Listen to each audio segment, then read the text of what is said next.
네, 안녕하세요. 자연의 지혜로 물고기를 키우는 강성원입니다. 지난 시간에 물고기집, 어항을 함께 꾸며봤는데요. 그럼 이 집의 주인이 될 물고기를 데려와야 되겠죠? 어디서 물고기를 데려와야 될까요? 오늘은 건강한 물고기를 입양해서 집으로 데려오기, 그리고 물맛댐이라는 걸 통해서 어항에 적응시켜주는 노하우까지 한번 알아보겠습니다. 물고기를 본격적으로 입양하기에 앞서서 물고기를 어디서 입양하는 것이 좋을까 궁금하실 텐데요. 물고기를 입양할 수 있는 곳은 크게 세 가지입니다.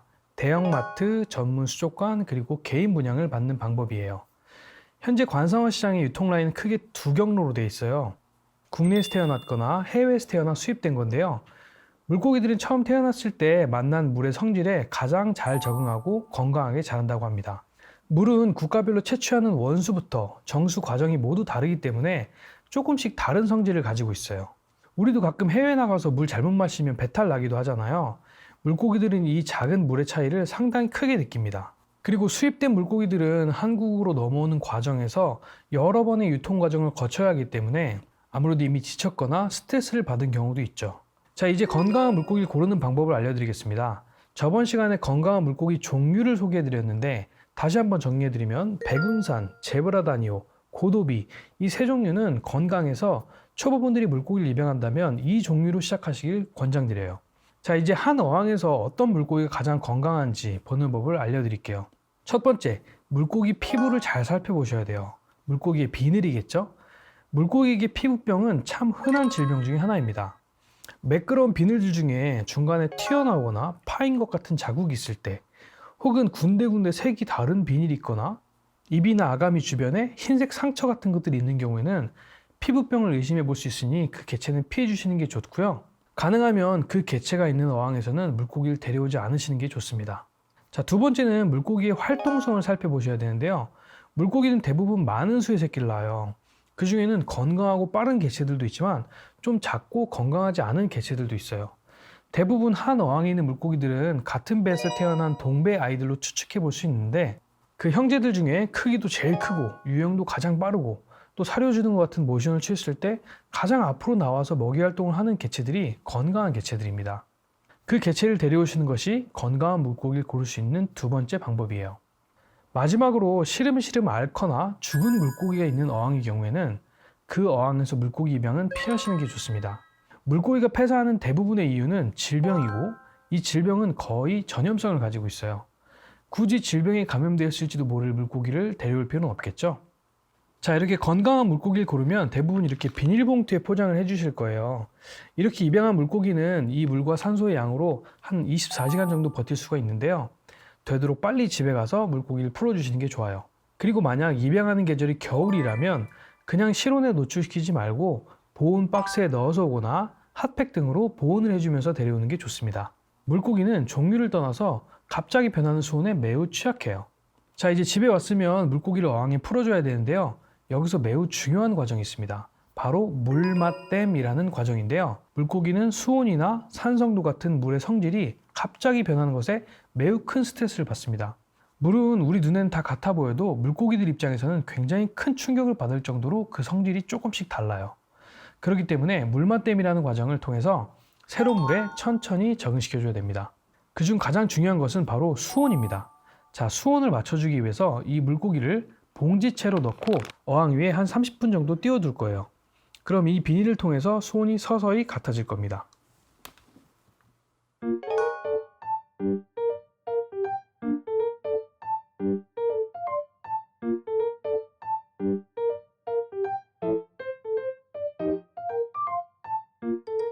자, 이제 수온은 거의 같아졌고 이제 물의 성질들에 대한 맛댐을 해주겠습니다. 저는 보통 한 2시간에서 3시간 정도 물맛댐을 해주고 아주 예민한 어종의 경우에는 하루 종일 걸리는 경우도 있습니다. 자, 지금 같이 한번 해보면서 방법을 알려드릴게요. 자, 먼저 봉투에 있는 물고기를 약간 높은 통에 살살 풀어줄 거예요. 물고기가 원래 있던 어항에서 뜰채로 잡혀서 여기까지 흔들리는 차를 타고 온 것을 생각해보면 물고기는 지금 혼비백산 상태일 거예요. 매우 놀라고 스트레스를 받은 상황이기 때문에 이 물맛댐을 하는 동안 갑자기 물 밖으로 점프를 하는 경우도 있거든요. 그래서 좀 높은 통을 준비하셔야 돼요.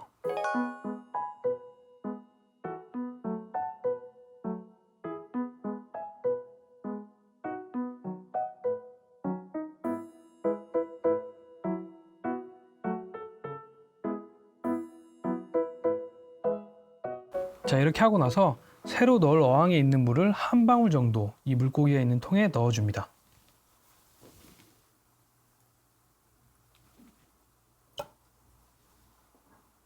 이게 겨우 한 방울 티도 안 나겠네 생각하실 수도 있는데 산성도를 기준으로 예를 들어볼게요. 산성도란 물의 수소이온 농도를 표현하는 수치입니다.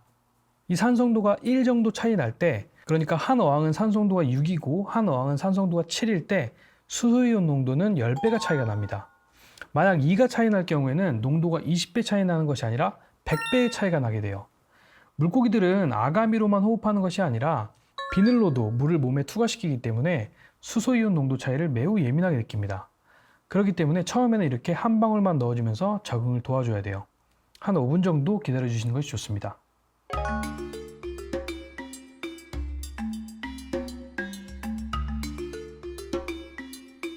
자, 이제 5분이 흘렀으면 이젠 티스푼 1스푼 정도 넣어주고 또다시 5분을 기다립니다.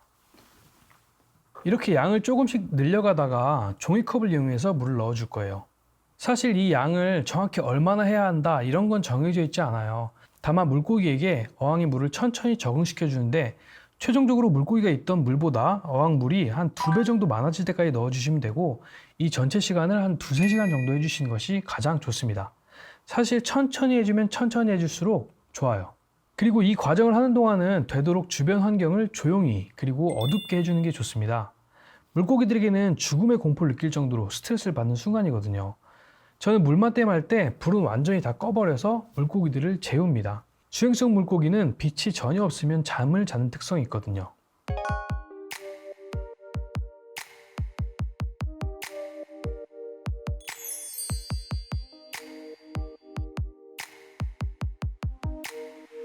자, 물맛댐이 완료되었다면 뜰채로 물고기만 건져서 어항에 넣어줄 건데요. 물고기만 건져서 넣어주는 이유는 균의 유입을 방지하기 위해서입니다. 물론 우리가 모든 질병균의 유입을 막을 수는 없습니다. 하지만 이 질병균도 농도가 상당히 중요하거든요. 있다고 하더라도 최소한으로 들어오는 게 좋기 때문에 물고기만 떠서 넣어주고 물맛댐을 진행하던 통에 있던 물은 그냥 버려주시는 게 좋습니다.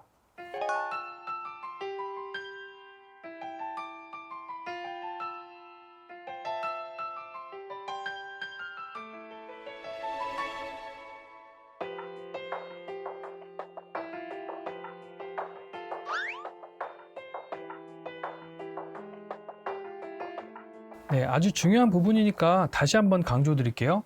이 물에는 산성도, 경도, 염도, 미네랄이나 질산염의 함량 등 측정할 수 있는 다양한 수치들이 있고 이 차이는 물고기들에게 상당히 큰 충격으로 느껴질 수 있습니다. 그래서 모든 물고기 종류에 대해서 이 물맛댐 과정을 반드시 해줘야 되고 가능한 한 천천히 이 과정을 해줘야 됩니다. 이 물맛댐 과정을 무시하고 물고기를 그냥 어항에 넣으면 처음에는 괜찮은 것 같이 보이지만 며칠 걸쳐서 점점 비실해지다가 폐사할 수도 있어요. 자, 이렇게 물고기가 세팅해 놓은 어항에 들어갔습니다. 자, 이제 끝일까요? 아닙니다. 물맛댐은 해줬지만 지금 여전히 물고기와 어항물은 불안정한 상태입니다. 물고기가 불안해하는 건 알겠는데 어항물도 불안하다는 건 무슨 소리죠? 자, 지금부터는 이것에 대해서 설명드리겠습니다. 물고기가 사는 어항은 반드시 질소 사이클이라고 하는 자체 여과 시스템을 가지고 있어야 됩니다. 물고기가 배설을 하게 되면 암모니아라는 강력한 독성 물질이 되는데 이 독성 물질을 해소해 주는 것이 바로 미생물이에요. 하지만 이 미생물은 물고기가 살고 있지 않던 새로 세팅한 어항엔 그리 많지 않습니다. 그래서 아직 어항으로서 역할을 하기 불안정하고 물고기들에게는 위험하기까지 합니다. 이 여과 사이클이 잡히고 어항이 제 역할을 하는 데까지 걸리는 시간은 약 2달 정도 걸립니다. 이 2달 정도까지는 한두 마리의 물고기만 넣고 아주 적은 양의 사료만 투입해서 여과 사이클이 잘 잡힐 수 있도록 도와줘야 돼요. 자, 이렇게 한두 마리의 물고기만 먼저 넣고 한 달 정도 어항을 유지하면 어항 속 곳곳에는 미생물들이 잘 자리를 잡아서 질소 사이클을 탄탄하게 만들어 놓습니다. 그 이후에 물고기도 추가로 넣고 사료양도 늘려주면 돼요. 절대로 어항 세팅하자마자 물고기 막 10마리씩 넣고 사료 많이 투여하고 그러면 안 됩니다. 만약 그렇게 막 세팅한 어항에 부담을 주면 1, 2주 이내에 어항에서 강한 비린내가 나고 물색은 우유를 탄 것처럼 뿌얘지며 물고기들은 비실비실 거리다가 폐사할 수 있습니다. 네, 정말 중요한 내용이에요. 어항 세팅하고 한 달 동안은 물고기 한두 마리만 넣어주시고 사료양도 아주 조금만 넣어주시고 또 수온은 약간 낮게 세팅을 해주세요. 이렇게 2달 정도 지나면 물잡이 과정이 끝나게 되고 더 많은 물고기를 건강하게 기를 수 있습니다. 이쯤에서 물생활에 약간 명언처럼 떠도는 문구를 하나 알려드릴게요. 물생활의 답은 기다림이고 물생활의 적은 조급함이다. 사람도 적응하는데 시간이 필요하듯이 반려 물고기에게도 충분히 적응할 수 있는 시간을 기다려준다면 보다 건강한 물생활을 해나갈 수 있습니다. 감사합니다.